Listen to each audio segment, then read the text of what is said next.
welcome to K9TV. Tonight we're talking about speed humps in dog training. There's been a wee bit of a delay and my apologies for that. I was firstly sabotaged by some awesome little Christmas elves that came around and said that my Christmas spirit wasn't in traditional, so they came around and helped me set up the Christmas tree. And I also have, who's currently hiding, the gorgeous little Zia. You going to come up and join me? Oh, helpful. So for those of you that haven't met Zia, this is Brent's dog, Belgian Malinois. Clearly she's doesn't quite understand how to look at a camera. So we might have a couple of little visitors today as we present K9TV, who are exceptionally helpful. As they always say, never work with animals or children. So I also have Zuka walking around. You can just see his scorpion tail, as I call it. They're knocking the tripod. Never work with animals or children, but you've got to love it. Guys, today I wanted to talk about what I call like the speed humps in dog training. If you cannot see the Mr. Handsome himself, look at you. That is the ever so sexy Zuka. Who's here hanging out with me. Normally we do K9TV from the office or on site. Today you're joining me in the hub of my home. So thank you for joining in, and thank you so much. Loving all the love hearts and the thumbs up. Keep them coming. It's always really nice to know that you're joining in and watching with us. Speed humps in dog training. Basically, guys, all too often we hear about people that might have we may sometimes call a setback in their dog training. They will sit there and say, I've been working for, a couple of weeks on this one thing, and then, let's say hypothetically it might be your dog's a little bit reactive to other dogs. And then they sit there and say, we've been working for a couple of weeks on this, all of a sudden we went for a walk and, all the hard work just went straight out the window. Don't look at it as though it's a setback with your dog. I would sit there and prefer to look at it, it's just a speed hump. So if you look at the analogy or the metaphor of what a speed hump is, as you're driving along, you've got your destination, you're heading straight ahead. Okay, so get a speed hump, or for our Kiwi friends, a jatterbar. You see it coming up, you start to slow down, and you sit there and you start to predict what is the best approach for your car. Whether you've got a four-wheel drive and you can just kind of cruise along as per normal, or you may have a lowered car. If you would, you might slow down, hit it at an angle, depending. Guys, again, I'm not a car person, I'm a dog trainer, but you can certainly see these approaches when it comes to speed humps. What we want to be able to do with our dog training is, if by chance you come across a situation where your dog is put in a challenging situation, it may be that they've been put in a challenging situation unbeknownst to you. It's what I call a secret ambush. Perhaps you thought you were in a low distraction area, and then all of a sudden dogs come out from somewhere. I've seen rabbits that have come out, or foxes that have run across. You might have a cat that all of a sudden walks down a path or down your driveway. I know I've done a video where I was working on Zuka's heel position. The next thing you know, there's a whippet walking down my driveway, and there's a cat, walking along a retaining wall as well. Guys, give me a thumbs up if you've ever been ambushed and inadvertently sabotaged when it comes to your dog training. So, it might even be that you have a friend rock up, so you're trying to work on let's say a sit or a down or a drop, and you're working on your duration, you're having your dog in position, and then all of a sudden you have, one of your best mates rock up, and your dog's like, hey, how you going? And you're like, oh, bugger, there goes my training session. So now I can start to see those thumbs up there, and from here I can only see it for a snippet. I think, Jarrah, maybe you've joined in here. Thank you very much. Loving those thumbs ups. So again, guys, don't look at this as though it's a setback for your dog training. It's just a speed hump. You're still on the same trajectory. You're still on the same GPS heading. You just need to maybe slow down a little bit. It's certainly going to give you a brilliant, objective look at where your dog is at and what they're actually ready for. If we always trained in the most perfect and ideal locations, which I might add don't actually exist, You're never going to be able to push your dog to the point where you can go, okay, we're not quite ready for that. That being said, we never want to push our dogs to fail, but occasionally you need to flirt with the deeper waters, if you would. Okay, at what point is your dog sitting there and going, you know what, I can deal with, holding a drop or a down, and I can have a cat walk past, and I can have another dog walk past, I can have a rabbit walk past. But what happens if someone throws a ball? Is that distraction a bit too high? Or what happens if someone throws a piece of food, or someone's eating a hot dog or a meat pie or something along those lines? So we don't want to set our dogs up for continuous failure in those particular areas, but certainly sitting there and going, okay, cool, the last time we were in this situation, this particular saboteur arrived, or we had rabbits run out, or whatever it is. That's where we sit there and go, cool, now I know I need to work with my dog and help build their confidence and their understanding, which is really important. Their understanding that when you're giving them a command, that's exactly what it is that you want them to maintain until you give them that release word. So all too often, we quite often hear that people are quite disappointed with the fact that maybe their dogs have just taken that wee little bit of a step back. They're still focused on the end goal. We just need to offer that support and that the guidance for them. I was talking a little bit previously in regards to a dog I was working with today. His name is Buster. He's absolutely awesome, but he's a little bit unsure about new people coming into his home, and as a result sometimes can kind of growl and bark and carry on a wee bit. Now the thing is that part of what we were talking about with that was that they were saying that people would come over once a week and things like that, and they were saying, oh, it feels like you're always straight back to square one. I think the tricky thing is that once a week, whilst eventually possibly you're going to get those results, it's certainly not setting the dog up. In this case it was Buster. It's not necessarily setting him up for the best success. What we want to do is, as frequently as possible, have that dog set up for success. So we teach him an alternate behavior. So in this circumstance, either perhaps sending your dog to a bed or to their crate, and you make that a positive place for them to be. So it's not a case of dragging them off or giving a punishment in such words. It's just about saying, hey buddy, off you go in your crate. Now in the case that I was working with today, Buster's only been in the local area. He's just flown down from interstate for less than a week, so he's already got a number of situations that he needs to start to get used to as well. But certainly by setting him up for success, letting him know, hey, okay, you might feel a little bit stressed because someone's coming onto your property. If you go to your bed or you go to your crate, mate, is the best place. If you make those smart choices, we will reinforce for that.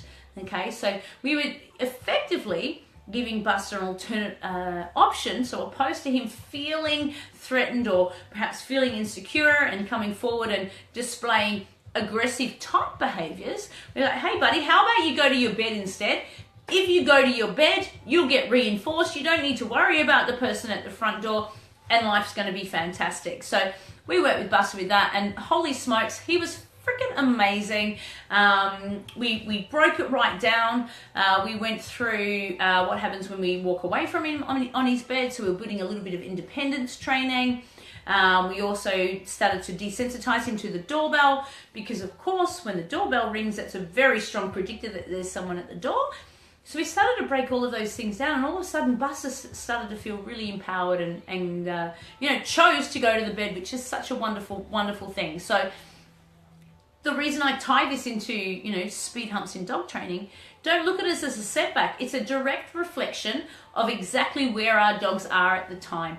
So if you can, take that wee step back and go, okay, maybe I put my dog in a situation where they weren't going to make the smart choices. Maybe accidentally I set my dog up for failure. I always say, when you know better, you do better. And that is the beauty and the power of it. So guys, give me a thumbs up of, if you understand that when you know better, you do better. I know there are like thousands of you out there. absolutely. When you know a better approach, when you know how to deal with something, absolutely, your dog's going to respond better for it, and you're going to feel more confident with it as well. So I can see those thumbs up starting to come through now. Really appreciate it. Love the feedback with you guys as well. So again, anytime you see a little bit of a setback, please don't be ashamed to sit there and, you know, ask your trainer, ask us for help and assistance.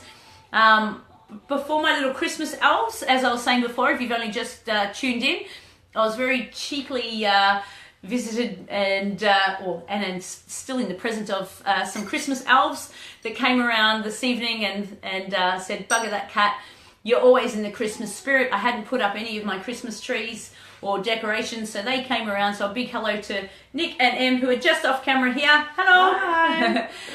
They came around and helped me decorate the Christmas tree and put up some Christmas decos.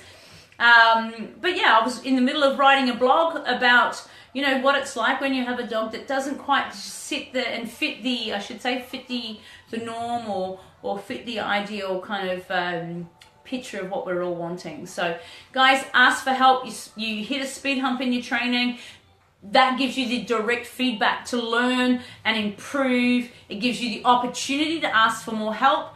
And all that is nothing but the opportunity to progress, learn more, and help your dog out as well. So guys, speed humps are a great thing. It just slows you down, makes sure you're on the right path, and gets you redirected. Again, guys, thank you for joining in. Just bear with me for 1 second. I can see some comments as I sit here and read. Bear with me. Hello. Hi, Kylie. Thanks for joining. Jara. Maurice, if it was a meat pie, I would jump up for that. All right. And thank you for joining in. Hi, Emma. Hi, Anthony. Just bear with me. Pay attention. You need these tips. Kylie, my friend, how are you? Your question, my issue with Kaiser. He's the sexy Rottweiler. We're out walking, all is great, and then we are ambushed by another dog.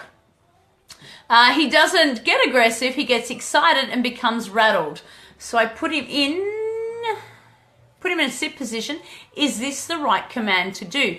Kylie, that is a ripper question. Thank you so much for asking. First of all, you want to make sure that you're setting your dog up for best success. Of course, we do get sabotage.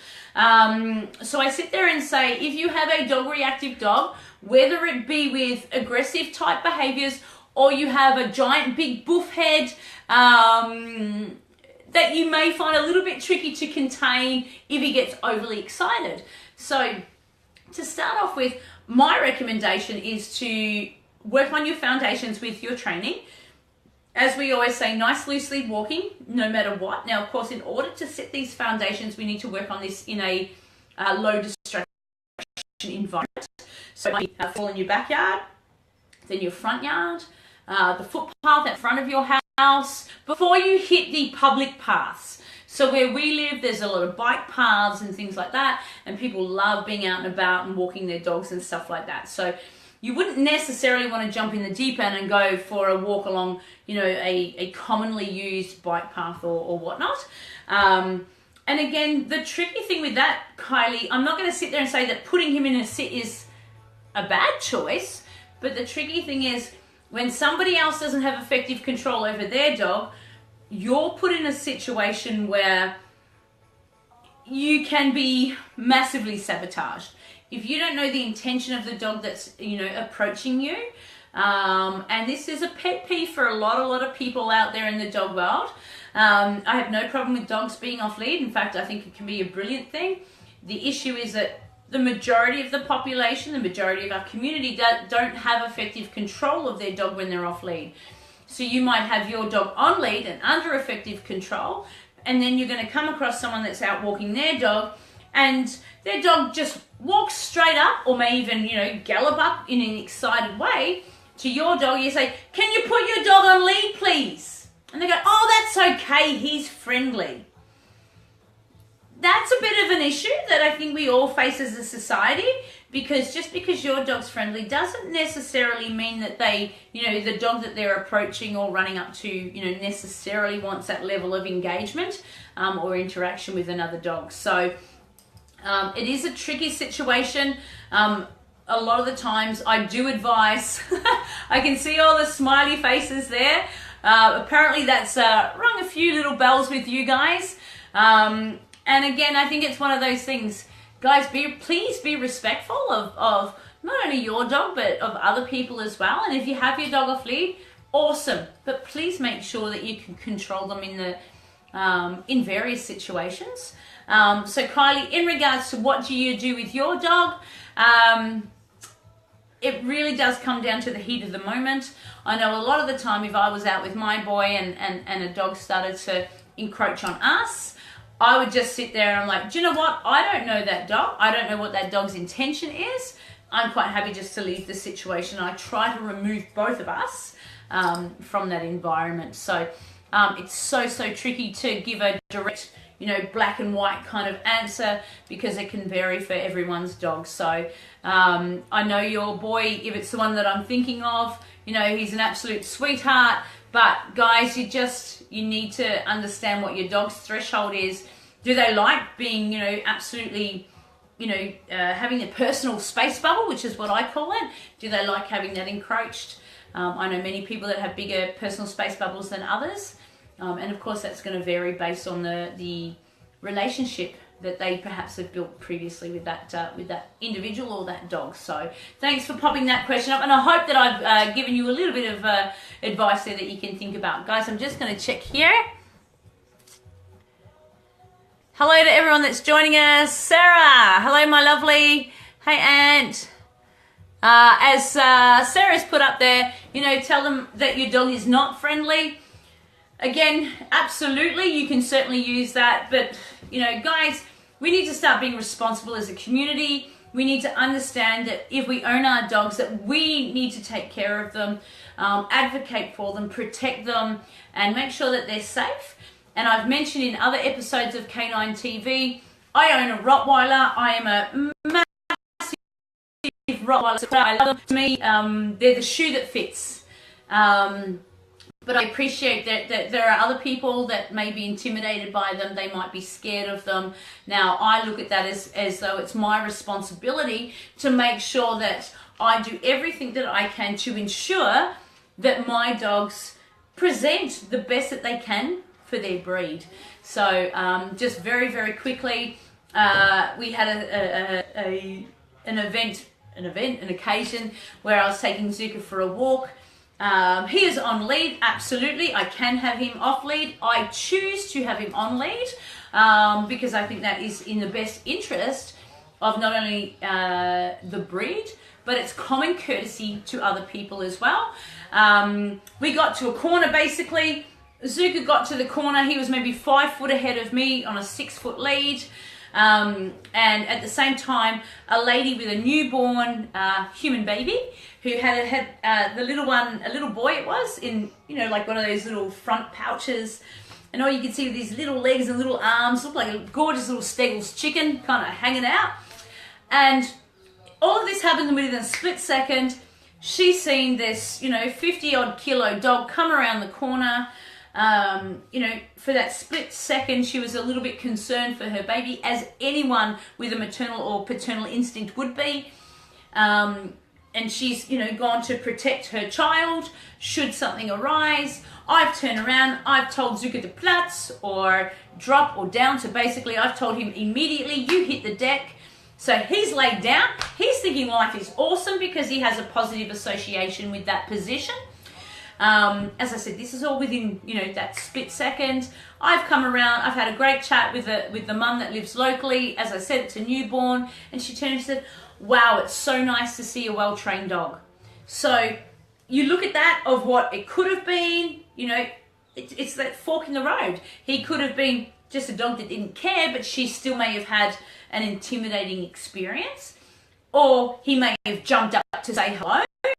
Either way, I advocated for my dog, made sure that he did the right thing. We had a great time. Next thing you know, she's talking about my dog and I'm saying hello to her little newborn baby. it's a win-win situation, guys. So please have a little bit of respect for, you know, and just think a little bit outside of the box.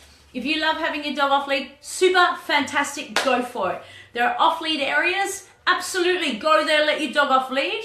But, you know, there are on lead areas as well. And there are many, many people, and I'm sure you're here with me. Please give me some thumbs up. I'd love to see that you're joining in.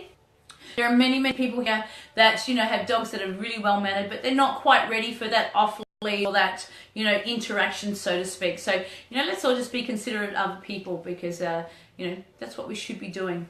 All right. Thank you, Jared, for the love heart there. Absolutely, says Kylie, we're always on a loose lead. Love our new gripper lead. Yes, they are the bomb. That's why we love them and use them ourselves. Jara says, here, my dream. Someone tells me that I will have a well-trained dog. Lots of work, but important. Absolutely. And I know, Jara, that you're doing an amazing job with your dog. Indeed. Trust me, it's going to happen. Kylie says there is so much stigma associated with particular breeds. Absolutely. Guys, it doesn't matter what breed it is. As I said before, I'm a Rottie fan. You know, there are people around that have a little bit of a stigma around Rotties. We've all heard of small dog syndrome. Guys, if you look after your dog and if you love your dog, teach it, train it, do the right thing by it, life's going to be peachy. Guys, thank you so much for joining in with K9TV. Hey, Goose, come here. Mr. Zuka's come here. Ready? Quick, come up and say hello. Up. So for those of you that may not have seen Zuka before, here's my handsome beast. Out. Good boy. So this is my four-legged dream. Oh, very nice. Good boy. Guys, thank you so much for joining in. Again, we will hopefully see you next week for another episode of K9TV.